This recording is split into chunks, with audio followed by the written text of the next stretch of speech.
സുതാര്യതയും ഉപഭോക്താക്കളുടെ സുരക്ഷിതത്വവും ഉറപ്പുവരുത്താൻ റിസർവ് ബാങ്ക് സ്വർണ്ണപ്പണയ രംഗത്ത് നിയന്ത്രണം കടുപ്പിക്കുന്നു. പുതിയ നയമനുസരിച്ച് പ്രതിമാസ തിരിച്ചടവ് സംവിധാനമില്ലാത്ത EMI സ്വർണ്ണ വായ്പകൾ പുതുക്കുന്നതിന് മുതലും പലിശയും പൂർണ്ണമായും അടച്ചു തീർക്കണം.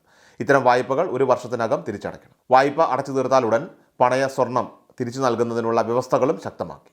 പണമടച്ച് 7 ദിവസത്തിനകം സ്വർണം നൽകിയില്ലെങ്കിൽ ഓരോ ദിവസവും 5000 രൂപ ഫൈൻ ഉപഭോക്താവിന് നൽകണം. സ്വർണത്തിൻ്റെ മൂല്യനിർണ്ണയം, വായ്പാ കരാർ, ലേലം എന്നിവ സുതാര്യമാക്കണം. ലേലം ചെയ്ത സ്വർണത്തിൽ നിന്ന് ലഭിക്കുന്ന പണത്തിൽ വായ്പ തുകയുടെ ബാക്കി ഉപഭോക്താവിന് മടക്കി നൽകണം. നിബന്ധനകൾ ഒക്ടോബർ 1-ാം തീയതി മുതൽ പ്രാബല്യത്തിൽ വന്നിട്ടുണ്ട്.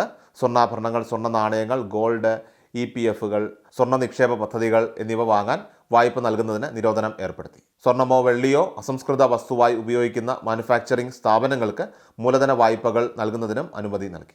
കൃഷാൽ മീഡിയ എല്ലാ ദിവസവും വാർത്തകളും അറിയിപ്പുകളും ഡെയിലി അപ്ഡേറ്റ്സും ലഭിക്കാൻ ഇപ്പോൾ തന്നെ ചാനൽ സബ്സ്ക്രൈബ് ചെയ്യുക, ഫോളോ ചെയ്യുക. നിങ്ങളുടെ ലൈക്കും ഷെയർ നൽകി ഞങ്ങളെ സപ്പോർട്ട് ചെയ്യുക. നിങ്ങളുടെ അഭിപ്രായങ്ങൾ കമന്റ് ബോക്സിൽ രേഖപ്പെടുത്തുക.